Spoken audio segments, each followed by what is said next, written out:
नमस्कार स्टूडेंट्स, मैं निधि सिंह एक बार फिर से आपके सामने हाजिर हूँ बिहार अड्डा 24/7 चैनल से। और जैसा कि आपको पता है, हम हर रोज एक स्पेशल टॉपिक डिस्कस करते हैं और इस टॉपिक की खास बात ये होती है कि ये जीएस उसके साथ साथ आपका जीके और यहाँ पर आपका एग्जाम पॉइंट ऑफ व्यू से बहुत ज़्यादा इंपॉर्टेंट होता है।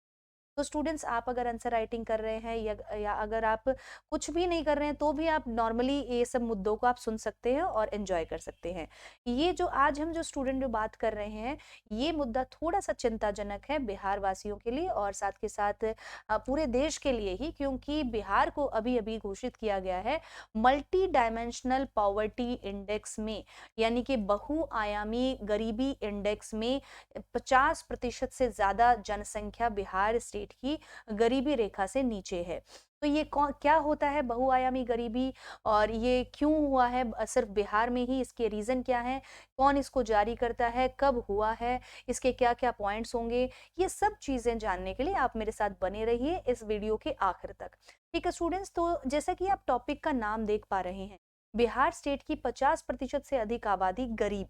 वो भी कौन सी गरीबी? बहुआयामी गरीबी। बहुआयामी गरीबी वो गरीबी कहलाई जाती है जिसमें ना सिर्फ आपका गरीबी रोटी कपड़ा मकान देखा जाता है, बल्कि आपका शिक्षा का स्तर, आपका बीमारी, आपका हेल्थ, आपका पहुंच में चीजें, आपका कितना ट्रांसपोर्ट है आसपास, कितना आपका रहन सहन का तरीका, ये सब चीजें यहाँ पर देखी जाती हैं। तो आइए विस्तार से इसके बारे में जान लेते हैं स्टूडेंट्स। उससे पहले मैं आप लोगों से बात करना चाहूंगी विजयी भव बैच को लेकर। और ये बैच जो है आपकी सफलता की गारंटी निश्चित करेगा अगर आप Bihar SI, Bihar police exam से जुड़े हैं या इसको देने वाले हैं, जो कि होने वाला है 26 दिसंबर को। और स्टूडेंट्स, ये जो बैच है ये क्रैश कोर्स की फॉर्म में रहेगा। 6 दिसंबर से इसकी शुरुआत होने जा रही है और इस बैच का हिस्सा बनकर अपनी सफलता को सुनिश्चित करें। ठीक है, आपकी सफलता सुनिश्चित बिल्कुल हो सकती है अगर आप इस बैच का हिस्सा बन जाते हैं तो स्टूडेंट्स, जैसा कि आपको पता है, अगर आप कोई भी बैच लेते हैं, कोई भी आप कोर्स खरीदते हैं, तो उसमें अगर आप मेरा कोड इस्तेमाल करेंगे Y326 3 दूनी 6, तो ये बैच आपका बहुत ही ज्यादा आपको कम दाम में पड़ जाएगा, जो कि इसका टोटल दाम हो जाएगा 920 रुपए। अगर आप चाहें तो हमारा बिहार अड्डा का महापैक भी ले सकते हैं। बिहार का महापैक, महापैक का फायदा ये होता है स्टूडेंट्स कि एक बार आप ये महापैक खरीद लेते हैं, ये कोर्स खरीद लेते हैं, उसके बाद जो भी कोर्स आएंगे वो आपको सब फ्री में अवेलेबल हो जाएंगे, उसका आपको एक्स्ट्रा चार्ज नहीं देना पड़ेगा। तो इस तरीके से आप यहाँ पर हमारे साथ जो बने रहते हैं, हमारे साथ रेगुलर पढ़ाई करते हैं, तो हमें भी बहुत अच्छा लगता है।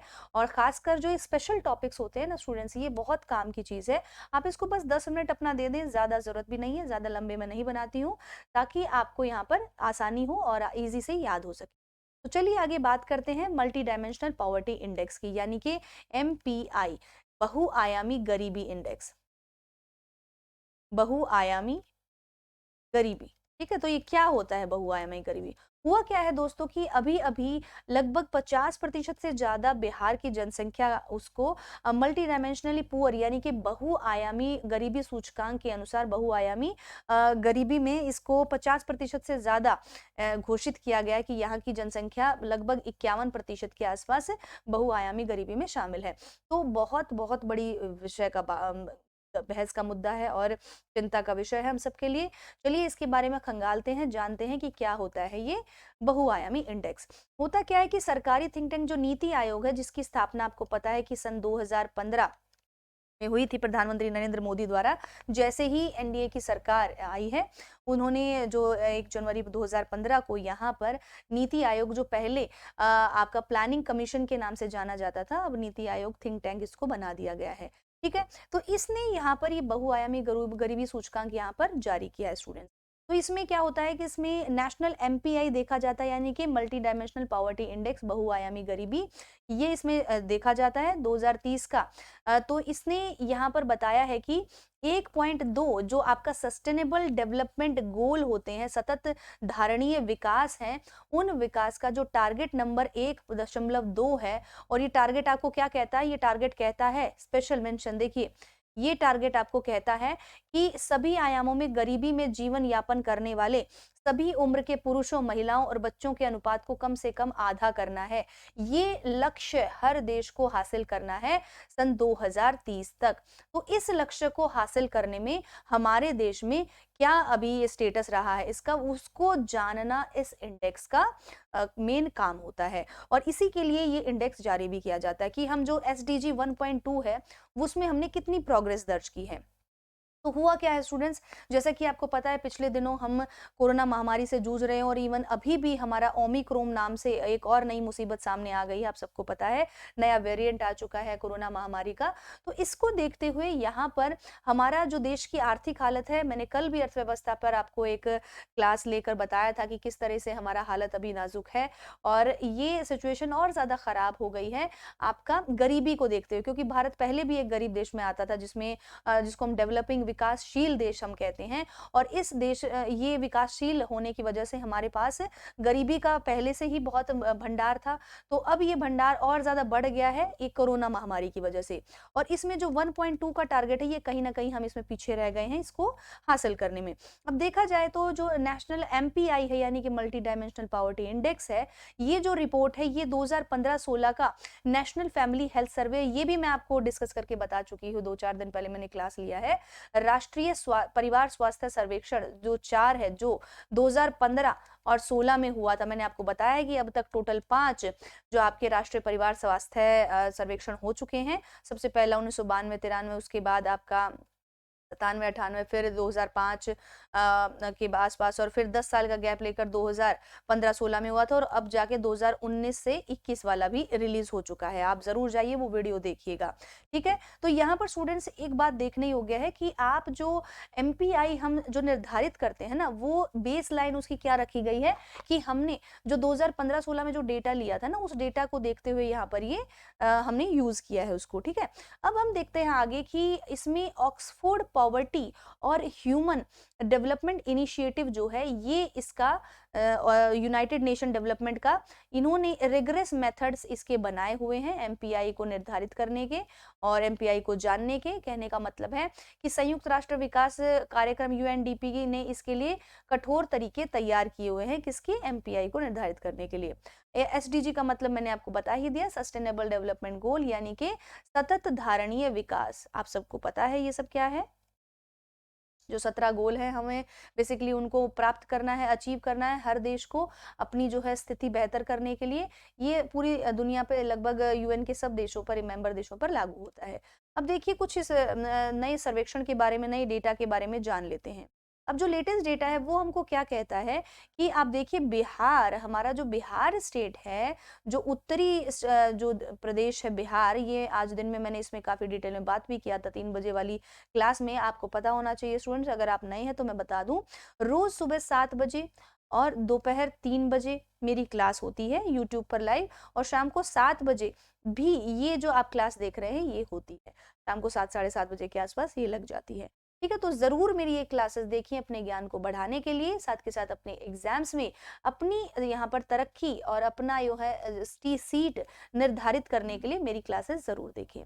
तो यहाँ पर स्टूडेंट्स देखिए, राजस्थान जो स्टेट है 29.5%, यानी कि यहाँ के जो लोग हैं वो बहुआयामी गरीबी, अब ये बहुआयामी गरीबी भी मैं आपको अच्छे से समझाऊंगी, आप उसके लिए वेट करते रहिए। गुजरात में 18.6% और आंध्र प्रदेश में 12.6%। आप देख रहे हैं कि साउथ इंडिया के जितने भी राज्य हैं ना, वो कहीं ना कहीं कम गरीबी दिखाते हैं, बहुआयामी गरीबी, ठीक है। तो आप जो नॉर्थ वाले, स्पेशली बिहार झारखंड है ना, बिहार झारखंड में सिचुएशन काफी खराब है। और इधर से आप देखेंगे जो नॉर्थ ईस्टर्न स्टेट है ये भी नॉर्मल है, ज्यादा इतना खराब नहीं है। मणिपुर, नागालैंड, मणिपुर, मिजोरम और त्रिपुरा तो बिल्कुल ही कम है। और कहा जाए तो ये इसमें आपको मैंने डेटा भी दे दिया है कि जो 10 से कम वाले हैं, ये जो डार्क ग्रीन है 10 से कम है, इसमें देख सकते हैं आप, हिमाचल और पंजाब में 10 से कम है, ठीक है। इसके बाद हरियाणा, ये ऊपरी स्टेट, उत्तर भारत के स्टेट भी काफी नॉर्मल है बहुआयामी गरीबी में, क्योंकि डेवलप्ड स्टेट्स में से आते हैं। वही बात किया जाए एमपी का, कुछ तो इसका साइज इसको मार डालता है और कुछ इसकी खराब नीतियां, और यहाँ का जो पॉवर्टी इंडेक्स है ये काफी ज्यादा दिखाता रहता है। इसके बाद उत्तर प्रदेश, उत्तर प्रदेश का सिचुएशन भी कुछ ऐसा ही है। और देखा जाए तो बिहार का सिचुएशन 51.9, यानी कि लगभग 52% यहाँ की जनसंख्या बहुआयामी गरीबी से जूझ रही है। और ये बहुआयामी गरीबी, अब हम इसको देखते हैं। तो इसमें एमपीआई में जो फैक्टर्स होते हैं स्टूडेंट्स, ये टोटल 12 डायमेंशन इसको कवर किया जाता है। 3 इसके फैक्टर होते हैं। हेल्थ यानी कि स्वास्थ्य, ठीक है? स्वास्थ्य इसमें देखा जाता है, एजुकेशन देखा जाता है, आपकी शिक्षा, इसके बाद आपका स्टैंडर्ड ऑफ लिविंग यानी कि आपका रहन-सहन का तरीका, रहन-सहन का तरीका इसमें देखा जाता है कि सिर्फ रोटी, कपड़ा, मकान ही पेट भरना और ज़िंदा रहना और खाते-पीते रहना, ये सभी काफ़ी नहीं है आपकी पॉवर्टी से बाहर आने के लिए, बल्कि स्वास्थ्य, अच्छा शिक्षा और रहन-सहन का तरीका भी इसमें शामिल होता है और इसके जो फैक्टर्स हैं वो यहाँ पर मेंशन किए। अब देखा जाए तो बिहार में 50% की जो जनसंख्या है वो यहाँ पर बहुआयामी जो गरीबी है वो मानी गई है। सभी राज्यों और केंद्र शासित प्रदेशों में बिहार में गरीबी में रहने वाले जो लोग हैं उसका प्रतिशत अधिक है। बिहार में सबसे ज्यादा जो गरीबी दर 51.91% पाई गई है और झारखंड में 42.16%। इसमें भी 10 से 11% का अंतर देखा जा सकता है, 9 से 10% का। तो झारखंड भी 10% पीछे है। तो देखो आप बिहार का सिचुएशन कितना ज्यादा खराब है। उसकी आधी जनसंख्या तो बहुत बुरा हाल में जी रही है।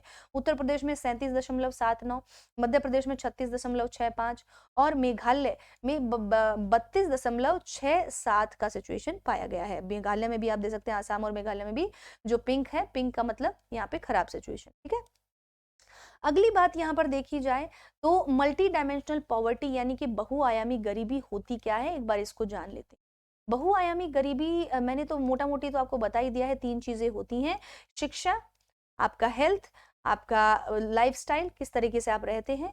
इससे तात्पर्य उन अनेक अभावों से है जो अभाव एक आम आदमी के जीवन में उसको देखने को मिलते हैं, जैसे कि दैनिक आधार पर सामना करते हैं उनका, और जैसे आपका खराब स्वास्थ्य हो जाना, शिक्षा की कमी होना, अपर्याप्त जीवन स्तर होना, अक्षमता होना यानी कि आप डिसेबल हैं किसी तरीके से, आप दिव्यांग हैं, आपका कोई शरीर का अंग नहीं है और आपको सही तरीके से सर्विसेज नहीं मिल रही है। यहाँ पर आप देखेंगे लो एम्प्लॉयमेंट, डिस एम्पावरमेंट और हिंसा का भय यानी कि दंगा हो जाना, जगह बार-बार दंगा हो जाना किसी भी समय हो सकता है, इसका डर बने रहना। पारिस्थितिक रूप से यानी कि एनवायरनमेंट के रूप से भी आप यहाँ पर बहुत ही खराब जगह पर रह रहे हैं। खतरनाक स्थानों में रहना, कुछ इस ये एग्जाम्पल होते हैं बहुआयामी गरीबी के। और मैं ये समझती हूँ कि आपको बहुत बढ़िया तरीके से ये इसका डिटेल मैंने बता दिया है कि बहुआयामी जो गरीबी है वो क्या होती है। इसमें कितने अलग-अलग तरह के फैक्टर्स यहाँ पर इस्तेमाल किए गए हैं। अब एक राष्ट्र में गरीबी और कठिनाई को यहाँ पर अगर देखा जाए तो कम करने के उद्देश्य से नीतियां तैयार करने के लिए गरीबी की एक बहुआयामी माप में विभिन्न संकेतक शामिल हो सकते हैं जो इस घटना को जटिलता का प्रतिनिधित्व करते हैं। एक्सक्यूज मी, देखिएगा, तो कहने का मतलब है हम बहुआयामी गरीबी में ना हम यहाँ अलग अलग तरीके की हार्डशिप यानी कि जो रहने में जीवन में जीने के लिए जो मुश्किलें आपको आती है ना, जो मुश्किलात का सामना आपको करना पड़ता है, वो मुश्किलात इसमें इस बहुआयामी गरीबी में जो आपको बताई जाती हैं और मल्टी डायमेंशनल आपके मेजर्स आपको देती हैं यानी कि कुछ घटक देती हैं जिसके इसकी जो है जटिलता हमें पता चलती है कि गरीबी जो है किस खराब तक, किस हद तक उस जगह पर पहुंच गई है। तो बिहार की बात करें तो बिहार का खराब नियंत्रण, खराब मैनेजमेंट, खराब जो इसके लिए आपका पॉलिटिकल सिस्टम भी इसके लिए बहुत जिम्मेदार है, खराब नीतियां बहुत ज्यादा जिम्मेदार हैं, शिक्षा का स्तर बहुत ज्यादा जिम्मेदार है और साथ के साथ आपका यहाँ पर जो सरकार का अनदेखापन भी इसके लिए बहुत ज्यादा इसके लिए जिम्मेदार हम उसको मानेंगे। क्योंकि बिहार जो स्टेट है आप मानते हैं और हम सब जानते हैं कि जो ऐतिहासिक एक बहुत ही इतिहास में इसका इम्पोर्टेंट स्थान रहा है। क्योंकि बिहार जो है पहले जो इसको हम मगध देश के नाम से जानते थे, मगध महाजनपद, जो सबसे महान होता था कभी महाजनपद, अगर हम बात करें जो आज का भारत में किसी भी राज्य का इतना इम्पोर्टेंट स्थान नहीं होगा जिसने जितना एक समय पर मौर्य काल में मगध देश का होता था। तो मगध जो यहाँ से एम्पायर शुरू होते, इसका लोकेशन अगर देखा जाए तो वो इसका एक पॉजिटिव पॉइंट है। तो लोकेशन अगर इसका हम इसका स्ट्रैटेजिक अगर हम इसकी देखें स्ट्रैटेजी, तो ये यहाँ पर स्टूडेंट्स आपका मगध देश का इसका जो लोकेशन है वो इसका प्लस पॉइंट हो जाता है। साथ के साथ इसका जो आपका यहाँ पर जो नेचुरल रिसोर्सेज हैं वो इसका प्लस पॉइंट हो जाता है। जो नेचुरल रिसोर्सेज यानी कि जो खनिज संसाधन हो गए, चाहे वो आपका जो प्राकृतिक संसाधन हो गए, इसमें लोहा शामिल है, इसमें पानी की बहुता शामिल है क्योंकि यहाँ पर बहुत सारी नदियां हैं, है ना? तो पॉजिटिव देखा जाए तो बिहार में बहुत कुछ है, बस इसमें एक कमी है, वो है मिसमैनेजमेंट की। आप अगर इन संसाधनों को अगर हम अच्छे तरीके से यहाँ पर प्रदान करना शुरू कर दें और इक्वली यहाँ पर बाँटना शुरू कर दें, सबको यहाँ पर हम ये इस्तेमाल करने के लिए दे दें और बाँटना शुरू कर दें, तो बिल्कुल यहाँ पर बिहार का सिचुएशन इम्प्रूव हो सकता है। अब आगे बढ़ते हैं वीडियो में और देखते हैं कि अन्य जो राज्यों का क्या सिचुएशन है। तो केरला जो है स्टूडेंट्स, ये सबसे लोएस्ट रेट ऑफ पॉवर्टी यहाँ पर पाया गया है, कि आप समझ सकते हैं पूरा 1 दशमलव भी नहीं है, इतना बढ़िया यहाँ पर सिचुएशन है केरला का कि पूरा 1 दशमलव भी नहीं है। सबसे जो अरे यहाँ पर आप देख सकते 0.7% है, 1% भी पूरा नहीं है। उसके बाद तमिलनाडु आप देख लीजिए 4 से 8% गरीब तो वहां भी है, पर बहुआयामी गरीब जिसमें किसी भी चीज की आपके पास बहुता नहीं पाई जाती, आपके पास हर तरह से आप गरीब होते हैं, ठीक है। इसमें पुडुचेरी में 1.7.2%, इसके बाद लक्षद्वीप 1.82%, फिर गोवा, फिर उसके बाद सिक्किम का स्थान आता है। खैर गोवा और सिक्किम तो मान सकते हैं कि छोटे प्रदेश हैं, पर हम इनके बारे में क्या कहेंगे, जो केरल है आपका और उसके साथ-साथ आपका ये तो प्रॉपर स्टेट है, ठीक है? बड़ी जगह आते हैं, पुडुचेरी भी अलग-अलग जगह पर फैला हुआ है, आपको पता ही है ना, माहे, तो ये कराईकल, तो ये जो अलग-अलग जगह पर फैलने के बावजूद भी अन्य स्टेट इतना अच्छा प्रदर्शन कर रहे हैं, हमें उनसे सीखना चाहिए कि हम क्या उनसे सीख सकते हैं, क्या चीज़ें यहाँ पर उनसे ले सकते हैं। तमिलनाडु की बात करें तो 4.89% इतना बड़ा स्टेट होने के बावजूद उसमें इतनी कम गरीबी पाई गई है। अंडमान निकोबार द्वीप समूह 4.3%, और दिल्ली में देखिए, दिल्ली में भी जो माना जाता है कि बहुत गरीब और जगह-जगह हम देख सकते हैं बेगर्स पाए जाते हैं, भिखारी होते हैं, पर फिर भी यहाँ पर दिल्ली में ओवरऑल सिचुएशन ठीक होता है लोगों का। साथ हिमाचल प्रदेश में, मिज़ोरम में, इसके बाद उन राज्यों के केंद्र शासित प्रदेशों में से जहाँ 10% से कम जो है बहुआयामी गरीबी पाई गई है, ठीक है। और ये जो बात अगर देखा जाए तो बिहार का सिचुएशन तो अत्यंत खराब है, क्योंकि बिहार में तो 51.91%, आधी से भी ज्यादा जनसंख्या इस गरीबी में शामिल हो गई है। तो हमारे लिए हम ये कोशिश करते हैं स्टूडेंट्स की आने वाले समय में वहाँ की सरकार, वहाँ के जो थिंक टैंक है, वहाँ के जो पॉलिसीज हैं, जो नेता हैं, पॉलिटिशियंस हैं, ये सब अच्छा काम करेंगे और बिहार राज्य को अपने पुराने उस स्थान पर लाने की कोशिश करेंगे जिसके लिए महान प्रदेश जाना जाता था। विदेशों में नालंदा और जो आपकी यूनिवर्सिटीज़ हैं, इस तरह की जो आपकी ये महान जो चीज़ें हैं यहाँ पर इसके लिए पहचाना जाता था। नालंदा और विक्रमशिला जो यूनिवर्सिटीज़ हैं, तो अपना जो शिक्षा के क्षेत्र में इतना बढ़िया नाम और उस तरीके से जो हेल्थ है, वो यहाँ पर वापस लेकर आए, क्योंकि बुद्ध और महावीर का ये प्रदेश है और बहुत ही यहाँ पर सेक्रेड, बहुत ही धार्मिक ये प्रदेश है। हम मानते हैं आपका बिहार जो है सबसे बेहतरीन बने। तो इसी के साथ स्टूडेंट्स आज का जो क्लास है, सेशन है, हम यहीं समाप्त करते हैं। कैसा लगा आपको मेरा सेशन और मेरा ये प्रयास? तो मुझे कमेंट्स में ज़रूर बताइएगा, बिकॉज़ आपके लिए रोज़ मैं नए-नए टॉपिक्स लेकर आती रहती हूँ, जो आपको खबरों में और नॉर्मल लाइफ में पता होने चाहिए, ठीक है? तो आप स्टूडेंट्स मेरे जो सेशंस हैं उसको ज़रूर देखें, लाइक करें, सब्सक्राइब करें बिहार अड्डा को। धन्यवाद।